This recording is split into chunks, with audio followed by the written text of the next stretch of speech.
Hello বন্ধুরা, আপনারা যদি আজকে বাংলাদেশের দুই জোরে বলার তাসকিন আহমেদ ও শরীফুল ইসলামকে মন থেকে ভালোবেসে থাকেন, অবশ্যই একটা লাইক করে দিয়ে যান। বাংলাদেশের জোরে বলার তাসকিন আহমেদ ও শরীফুল ইসলামের 2024-এর IPL অর্থাৎ ইন্ডিয়ান প্রিমিয়ার লিগের না খেলার কারণ জানালো বিসিবি।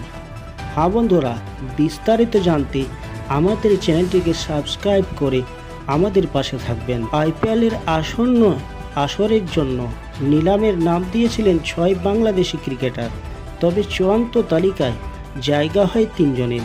কিন্তু 19শে ডিসেম্বরের নিলামের আগে নাম সরিয়ে নিয়ে তাসকিন আহমেদ ও শরীফুল ইসলাম মূলত বিসিবির চাওয়াতেই IPL নিলাম থেকে সরে যাওয়ার সিদ্ধান্ত নেন তারা। বিসিবি কেন শরীফুল ও তাসকিনকে IPL খেলার অনুমতি দেয়নি, এমন প্রশ্নের জবাবে ক্রিকেট অপারেন্স বিভাগের প্রধান জালাল ইউনুস চৌধুরী বলেন, কারণটা হলো ইনজুরি।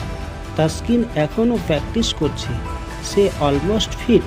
আমাদের এই দুইজন, তাসকিন আহমেদ ও শরীফুল ইসলাম, জোরে বলার ইনজুরির প্রবণ প্লেয়ার।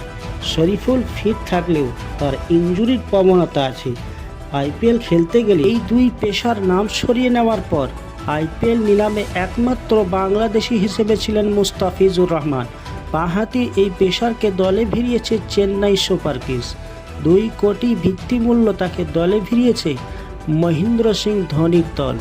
হ্যাঁ বন্ধুরা, বাংলাদেশের BCCI-এর তরফ হইতে মুস্তাফিজুর রহমানকে শুভ কামনা জানানো হয়েছে।